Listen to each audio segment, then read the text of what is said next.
Okay, let us welcome Tanisha Hines-Johnson to our conversation about passion or profit. What inspires people to do business on this great Tuesday, February 3rd? We're going to be talking with Tanisha about what she's doing with One Touch Pastoral Counseling. There will be a series of questions going to kind of give you a story about what she's doing in business. Tanisha Hines-Johnson, tell us who you are and the audience. Tell our audience about Tanisha Hines-Johnson. Oh, wow. I was born and raised here in Greenville. Went to Rose High, graduated some years ago. The kid of a preacher. I've been in church majority of all my life. So ministry is something that I would say I was created to do. It was kind of like second nature for me. I love giving back to my community. I love being involved. I love helping people. I'm just a very laid-back type person that believes in change and helping people find out what it is that they need to change and become better. Well, all right. You recently started up a new business called One Touch Pastoral Counseling. Tell us about One Touch Pastoral Counseling. One Touch Pastoral Counseling is ministry in a nutshell, but it also revolves and focuses on providing counseling services to people from a Christian standpoint of view. Yeah, we take psychotherapy and we mix it with the spirituality aspect to help people with their issues. As one would say, depression. You know, sometimes you go to see a counselor or someone for your depression, and they automatically give you medicine, but they never really take the time to find out what the seed that was planted there, why there is that depression or grief, things that we don't like to talk about or we think are stigmas. So what I've done is through my training and just by praying and laying before the Lord and just listening and seeing the need for this was something that I felt the need that should be taking place. We don't have any pastoral counseling here in Greenville. We have, mental health counseling and things of that nature, but no one actually takes the time to do pastoral counseling unless they go to their pastor. And some people don't want to go to their pastors because they feel that the pastor may look at them differently, or that, if someone knows what's going on with them, that is they get viewed differently. So One Touch was just created for the people to not necessarily not to take away from their pastors, because I would never do that, but for those who want to get deeper into their issues and not have, to worry about if the pastor's going to preach about it from the pulpit, or, if someone's going to see them going to the pastor's office for counseling. So that's basically why I created One Touch Pastoral Counseling. That's excellent. And tell us, who is your ideal customer, Ms. Hines? Everyone. Okay. Everyone. There's no, and I say that because there's no particular focus. There's no one audience that I just focus on. It's everyone, even myself. Some time ago when I started going to Vidant, which is now Vidant, but County Memorial Hospital, I entered into what they call a clinical pastoral education program called CPE as a chaplain. And all the time that I had heard about chaplains, my thing or my view of a chaplain was they only came to you if you were dying. Wow. You would only see them call the chaplain into the room when the patient was dying. Right. But they never really showed us, or we never really knew, that the chaplains are there even when you're not dying. They go and they talk to the family. They deal with the doctors, because the doctors have so much on their plate that sometimes they need someone to vent to. The chaplains are there for the whole entire community of the hospital, and we provide services to not just Christians, but to Muslims, to Jehovah's Witnesses, whatever that faith denomination is. We are there for them, because regardless as to whatever their faith tradition is, they still have issues. They still grieve. They still That hurt. is correct. They still have questions. So that does not determine who my audience is. My audience is any and everyone who needs me. Thank you. And so how did the idea for One Touch Pastoral Counseling come about? I kind of started on this a few years ago, and I never really saw it through because it just takes to build a clientele and to get your name out there. And sometimes people just don't want to go. They don't want to come. They have these problems, depression, grief, anxiety, fear, anger, all these things that are going on, but they never want to see anyone to help them with that. And so when I first started some years ago, I just stopped. I didn't pursue it any further. I had it out there, but people were still coming to me asking for my assistance. They were still calling me. My phone does not turn off at night. I keep it on because I never know who's going to call me, be it family, friends, sorority members, whoever. I keep my phone on 24/7. There seems to be a real because you need never for know. it. Right. Yes, exactly, because I never know, and I don't want someone to say, I tried to call you when I was dealing with this, and you didn't answer the phone. You didn't answer your phone. I don't want that on me. But at the same time, I understand I have boundaries as well. Exactly. I did set boundaries in place, but those who know if they really, really, really need me, and most of the times they only call me if they really, really, really need me. Okay. They know and how? if it's an emergency that they'll call. Right. How would you describe your vision and values for your agency? Oh, man. My vision is to see any and everyone who's seeking peace, who's seeking answers. And I don't have all the answers, and by no means do I have any of the answers. My thing is to help people process whatever situation they're in. I like to help them come to their own conclusion as to what he or she needs to do in order to get results from this process. As I've heard Yolanda Van Zant say, I give you the tools you need, and it's up to you what you do with those tools. That's right. And that's what I do. I give you what you need, and yes, it is it's pastoral counseling. So there is a lot of scripture base in here, but I don't say the Bible says this, the Bible says that. I point them in the direction of the read word. And if he or she is not a Christian, then I point them in the direction of what their faith, what does your theology tell you? What does your faith tradition tell you? I can't make them drink from the same water I'm drinking from. I can't make them drink from the same well. They have to come to on their own. But my thing is I'm going to give you the tools to point you in the right direction so you can get that water from your well. Very good. And I believe you described how you became ignited to start the venture. What would you say are your top 3 skills needed for this type of industry? Just 3. Yeah. Well, if there are more, you can kind of give me a synopsis. I think I can probably sum up there. First of all, you really have to have a heart for people.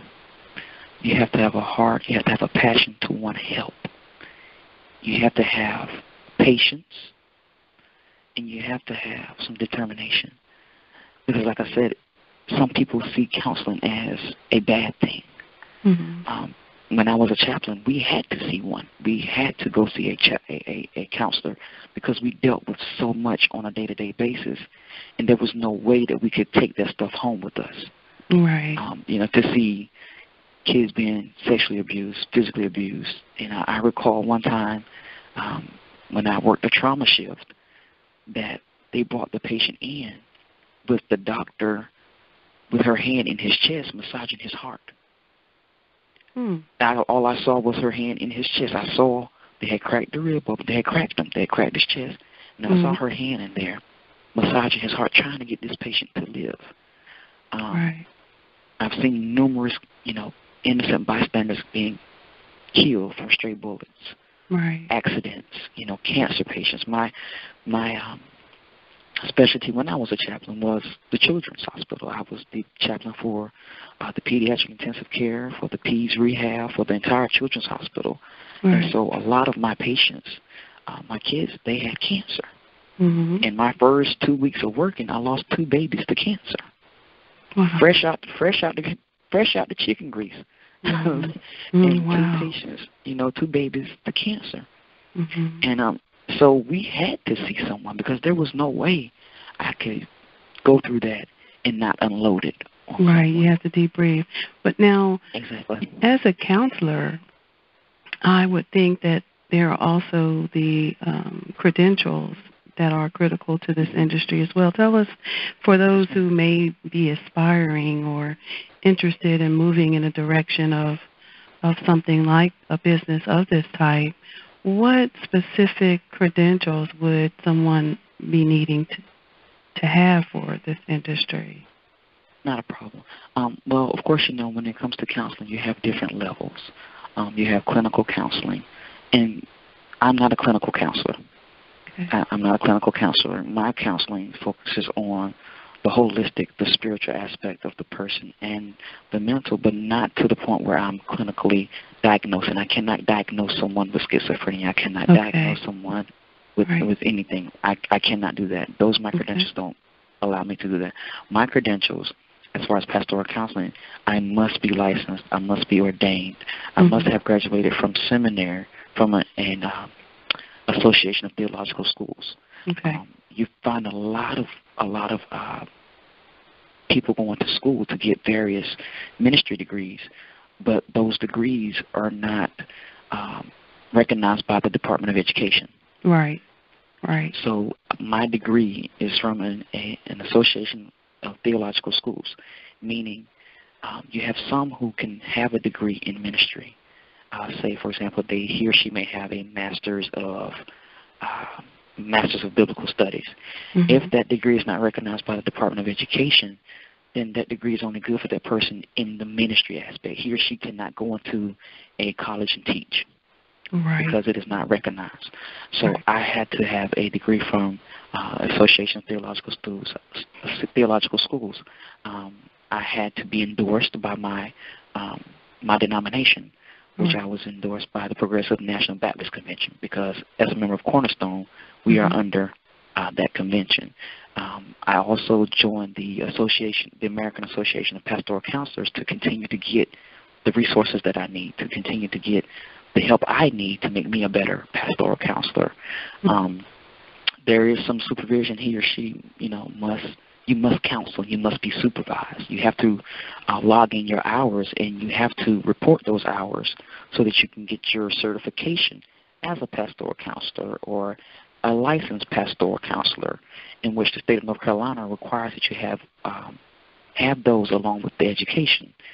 In North Carolina, you cannot, I cannot diagnose, I cannot prescribe any medicine, and sometimes some insurances may or may not pay for a person to come to the session, which is why we keep the sessions at a very low price, because we don't want money to discourage anyone. So you have to have those particular qualifications for that.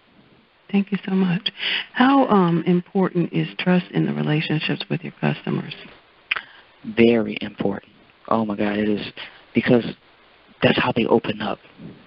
If they don't trust you, they're not going to open up to you. If they don't trust you, you'll be in sessions for months trying to get to the seed of the problem. Right. So they have to trust you. You cannot go into a session and then talk about that session with someone else. That's just it's not acceptable. It's against the law, for one thing. It's not ethically correct. So they have to trust you. They have to see that you are human too. That's one thing I stress a lot. I tell them I'm human just like you are. I have issues. I have situations. So I have not been in your shoes, but I've walked that path. Excellent. So excellent. I and I don't beg for their trust. I show them that they can trust me. I like that. I show them that they can trust me. Yes. So how did you, in your new business, how are you financing your business? What was the process, and what was that process like for you? Right now, everything is out of pocket. I've done everything with my own paycheck that I get from my 8-to-5 job. And I've also encountered people in various areas that help me. For example, I just did my logo for my business. was done by Ada Taylor at Design for You Graphics, and Ada has been a blessing to me, and she works with me because she knows that, hey, I don't have all of it right now, but when I get it, Right. I'm a person of my word. So, yeah. If you do this for me, I'm going to give it to you on this day. And this is the day I make sure that I follow through with what I'm going to give her. And if I can't give it to her that day, I don't even use it until I pay her off. Right. So the circle of friends and the circle of businesses Exactly. is critical. Yeah. Exactly. And I agree with you on that. She's been very, very, very helpful. Even as far as trying to find a building, because I don't have an office space yet. But my church family has allowed me to use the study at church until I'm able to find somewhere to actually have an office. So collaborating. So I don't want to be paying for office space and I'm not there, or I'm not generating anything to help take care of that. Right. I'm not doing this for the money, but the money is what take care of the bills that comes along with this business. With operating a business, exactly. And that's a very true reality that we all must look at. But in the meantime, in our 9 to 5, we have these good old 9 to 5s, but that we can work, and then we work on our concepts along the way and collaborate and network with others in the meantime. Right. While we align our sources and finances to be able to truly do business. And I agree that's something I had to do as well. What have been some of your failures, if you've had any, and what did you learn from them? Well, I'm fairly new, launching in October, so I have not had a failure yet. But I'm praying that when one does come along, God has prepared me to handle it, because I know they're going to come. So I haven't had anything to cause me to shake my head just yet, but I know it's coming. I encourage you that failures, they make, I don't know a business or people in business yet that haven't experienced them, but they grow us. They help us to be successful because we don't have all the answers in trying to establish our businesses. So we will run into glitches, but those are the things that we can get past those things, and that's how we grow and learn. One of the things that I learned was when we know it all, then we really stop learning. So this is a process that you will be forever enduring. Forever learning. Exactly. So what 3 pieces of advice would you give to individuals who want to become entrepreneurs? Oh, boy. The first thing I would definitely say is pray. Seek God as to what it is that He wants you to do. And, He will give us the desires of our heart. So if it's something that He has in store and He has planned for that individual, then He's going to make sure that He equips you with the tools to do that particular mission.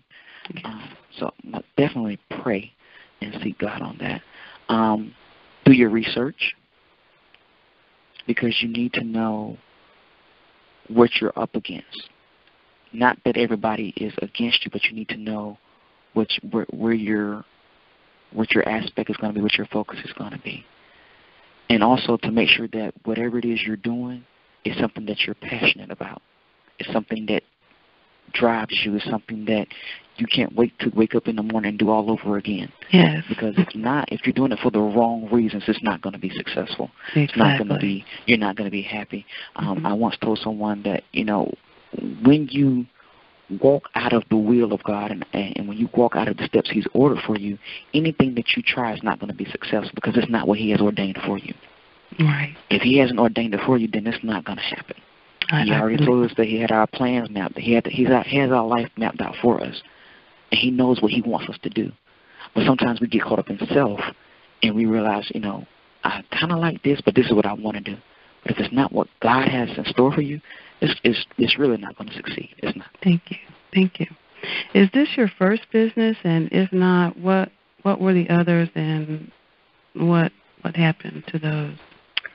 And that goes back to the question we just asked.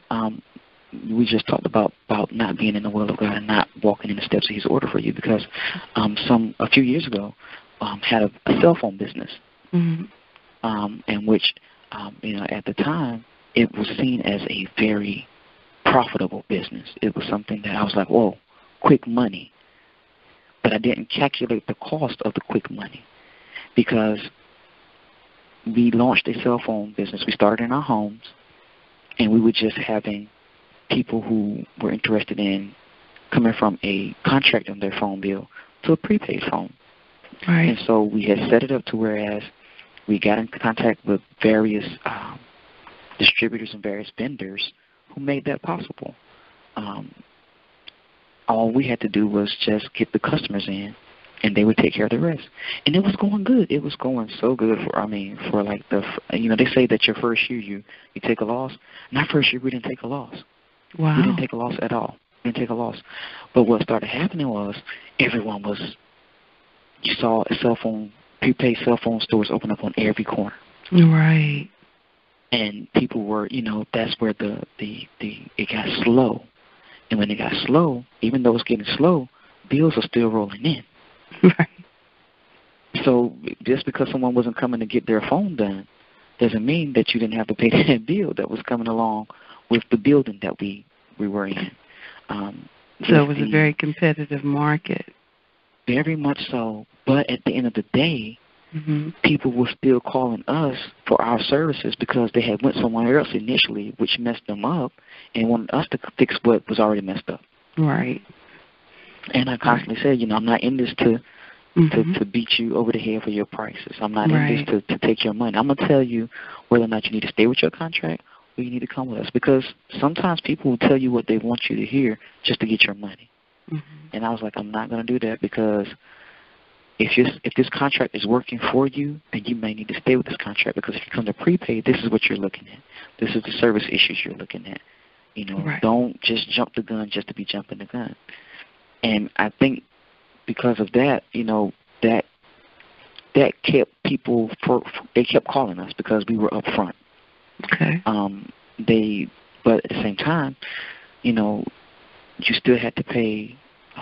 Say, for example, if someone came and paid their cell phone bill of $55, out of that $55, I only got maybe 10 of those dollars, and the rest was, to the cell phone company. So it required a lot. And at the end, when I talked with my husband and we prayed about it, at the end I was like, right now this isn't the best thing for us, because now, we have to get ready for our oldest daughter to go to college. We were trying to get her ready for college. We were trying to, paying for or renting a building, paying for the software that we were using, paying for the monthly credit card fee of allowing people to use their credit cards. It's just the debt that was coming in. I was like, I'm not going to get in a business to be broke. Right. So we sold it. I'm not saying who we sold it to. His last name is Savage. First name is Jeff. And now he's doing what he wants to do with it. So that's what happened. Okay. If you could talk to one person from history, who would it be and why? I'm a fan. No, yeah, I would say a fan. I love, respect, and admire Dr. King. I have his books, his speeches. I just admire him as a man, as a minister, as a leader, as a father. Not because of him being a public figure, but for what he stood for, and how he fought for what he stood for, and how he didn't let things deter him. I recently took my daughter to see Selma, and to actually watch that movie, it just made me realize that we as a people sometimes take things for granted. We see the end result of a demonstration, but we don't know what they went through to get to those end results. We see the end results of being, yes, we're able to vote, but how many people died for us to vote? How many people were killed? We see the end results of so many things. So talking to Dr. King, and his passion for ministry, knowing that ministry does not just only happen in a church, but ministry is going outside the four walls, and to show people and to help people, not just preaching to them every Sunday and Bible study on Wednesday, but to go out and feed them, go out and show them how to be better people, how to be better Christians. That's what I admire about Dr. King. If I had the opportunity, I would definitely love to sit down and have a conversation with him. Thank you so much. That was awesome. What book would you say has inspired you the most as an entrepreneur or as an individual? Other than the Bible, the 21 most powerful minutes in a leader's day. Repeat that? The 21 most powerful minutes in a leader's day. 21 most powerful minutes in a leader's day. It was. Go ahead. It's yours. Oh, I'm sorry. It was given to me by Bishop Henry Brown when I first preached my initial sermon, because I preached my initial sermon under him. And as a young minister, he asked us to have that book. And I've read it, and it talks about leaders and what they call lid lifters, because as leaders sometimes we have things that keep us capped. And it talks about Saul and David and the issues that they went through. It talks about Samuel and all these great leaders in the Bible, Deborah and people of that nature, and how they had their lids, which were things that tried to hold them down but were not successful. I not only recommend that as for a person, but I recommend it to young preachers coming up today to read that book. It is a very, very powerful book. Thank you. Sounds like something I need to add to my library. What would you say is your favorite aspect of being an entrepreneur? Being able to make decisions and not have to consult with anyone about them. I like that. I love the simple fact that if something hits me, of course I'm going to pray about it. The idea is I'm going to pray about it. I'm going to think about it. I'll talk to my mom. I'll talk with others who are not necessarily in my field but may have some experience of what I'm thinking of doing and get their opinion. I was always taught to surround myself with people who are like-minded or who are striving to be better like I am. So I'm not going to go to someone who has no idea or no concept as to what it's like to be a business person, or no idea or concept as to what it's like in the counseling world. So when I talk with them and just get their feel, just to pick their brain, and they willingly give me the information. Exactly. They willingly let me know what's going on, or Johnson tried this way, or have you ever thought about it this way? Right. One person that I always go to is Reverend Sidney Locks. Okay. Regardless as to what's going on or what I'm thinking about, I go to him, pick his brain, and even if he's busy, he'll say, you know what, give me 5 minutes, and I'm going to call you. Right. And he'll stop what he's doing, and he'll call me, and we'll talk about it. Yes, and he'll just give me some ideas. Yes, he'll give me ideas. He'll give me his opinion. He'll tell me what I need to hear and not what I want to hear. Right, right. So I talk with him. He's been my mentor for over 20 years. I think we're working on year 25 now. Wow. So he's been in our community since for a while. Yes, he's been with me. He's been my mentor, godfather, since I was 16. Wow. And so he will forever be in your network, your circle. It's good to have those giants who came before us to feed us and edify us with the tools that we need to move forward. So yes, and he is a giant in our community. Yes, ma'am. What would you say has been your most satisfying moment in business? So far, I would say to have opened up the banking account in the business bank. And to get the bank card that says business banking. All right. Pastoral counseling. That was like, I got that. I was just like happy. And I called my mom. I was like, guess what I got in the mail? And I showed my husband. I was like, look, baby, look, I got my card. I'm in business. So far that has been the most satisfying moment right there. Awesome. That call. Awesome. What do you feel is the major difference between entrepreneurs and those who work for someone else? Working for someone else, I think sometimes it caps you. It puts a lid on you. You're not able to be as creative as you may want. You're not able to have the leeway that you may want. And some jobs, some employers will allow you that, and some don't. So I think when you work for someone, you're bound by his or her rules. You're bound by his or her the work policy, and this is how it is. This is how it's going to be. You can't go outside that. You are in a box. Whereas when you work for yourself, if you can think it, then you can do it. If it's in your heart, if it's in your heart, and you have that imagination, and you start to let it seep, and you start to think on it, and you start to draw and to write out, and to put that stuff to pen and paper, then it's able to come to life. Kind of like a cartoonist drawing his anime and watching that anime come to life on a screen. Right. Thank you for that. How do you go about marketing your business, and what has been your most successful form of marketing? Right now, Facebook has.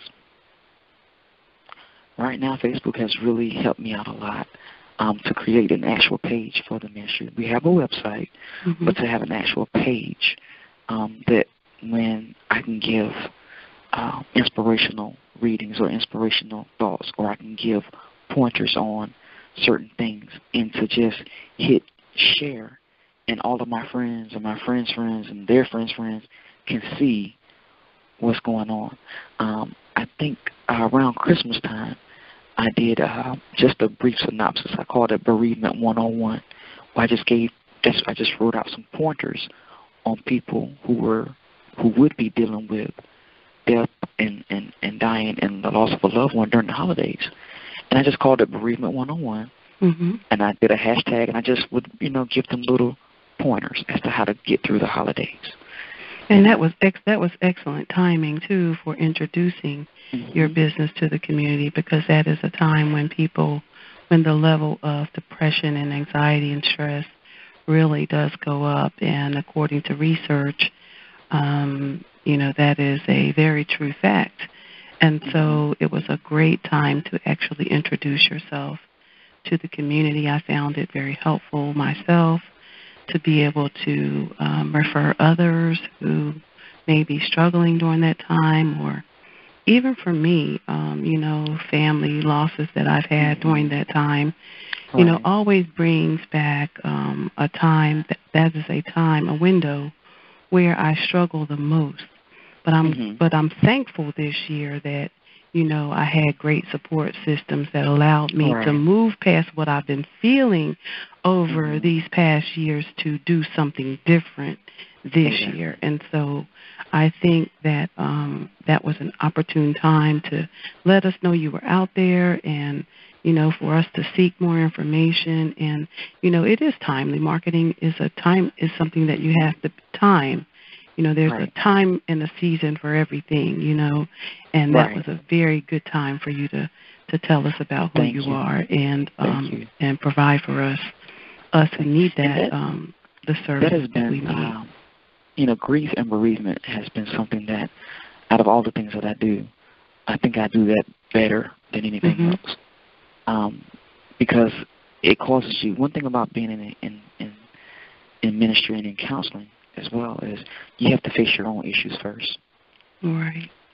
And grief for me was a very hard thing. I lost my grandmother in 2006, and you would think that she was my mother because we were so close. And losing her to me was the hardest thing ever. I had never felt any type of pain like that before. And at that point, I had actually walked away from ministry. I walked away from prayer. I said I was never going to preach again. I didn't want to do anything else, because to me, she was my world and my world was gone.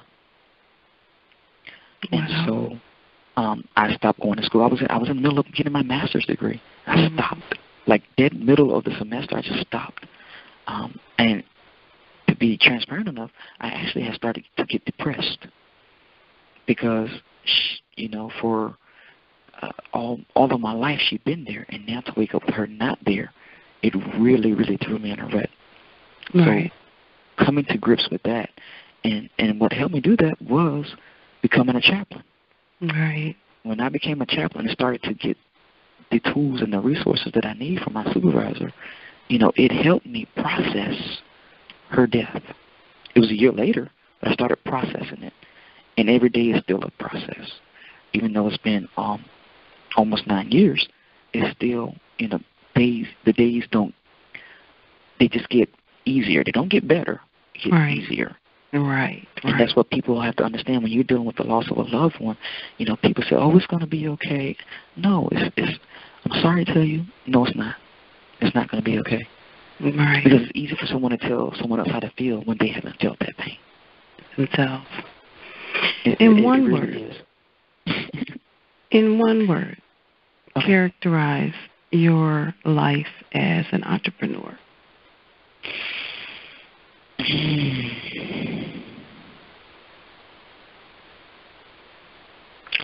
Ministry. I like it. Ministry. What excluding yours, what company or business do you admire and why? Briefly. Design for You Graphics, Ada Taylor. Ada is, she has so much on her plate, but yet she finds time to do all these things. She's over at church, working in the church. She preaches, she's doing conferences, she's able to travel, but yet she still has time to push her business. And if you tell her you're having something, if she can't make it there, she's going to send someone in her place. I like that. Okay. If you were conducting this interview, what question would you ask?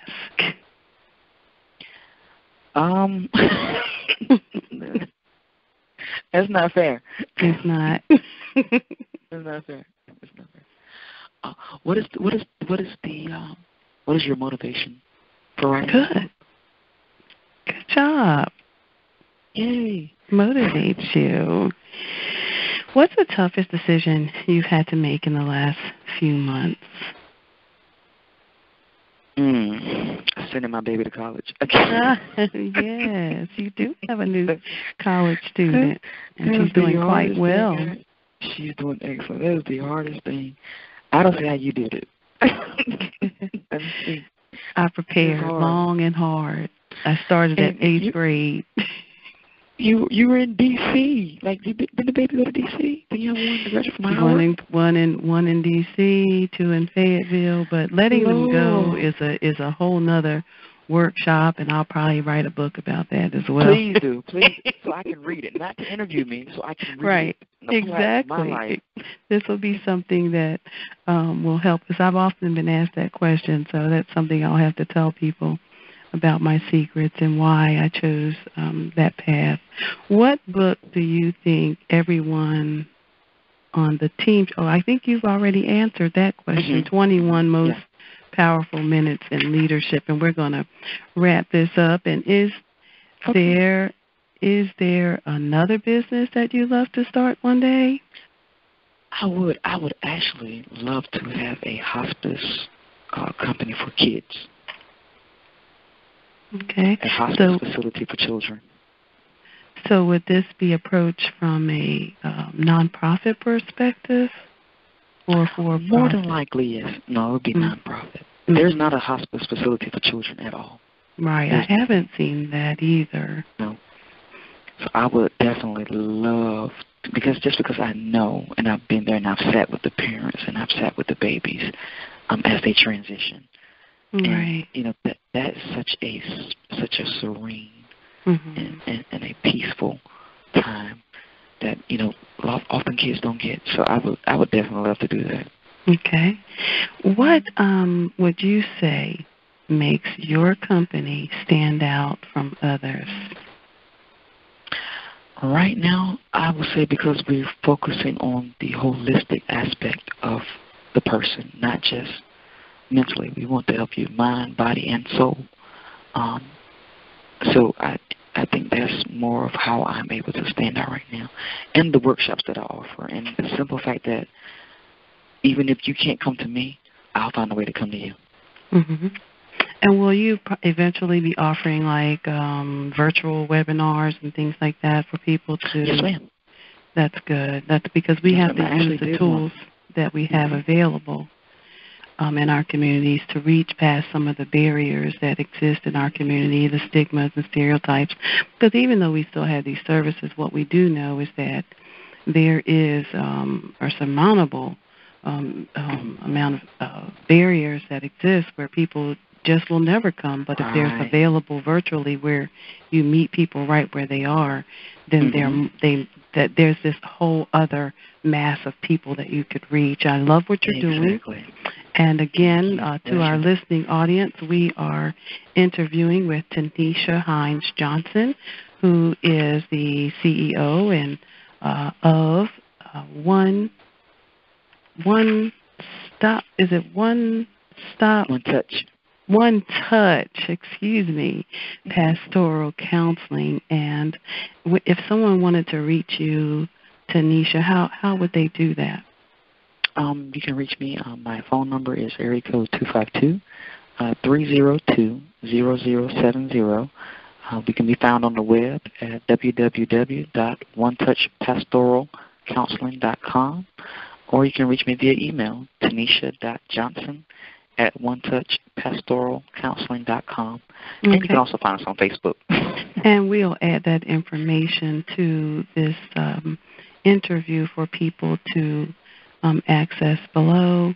And you are listening to Eve Angel Savage with Audacity Group Social Enterprise, LLC, and we're talking about passion or profit, what inspires people to do business. And we thank you so much for joining us today, Tanisha. Thank you for having me. I'm looking forward to reading your book. Thank you, and we wish you the very best in all of your endeavors. Thank you. You too, Miss Angel. Bye-bye. Bye-bye.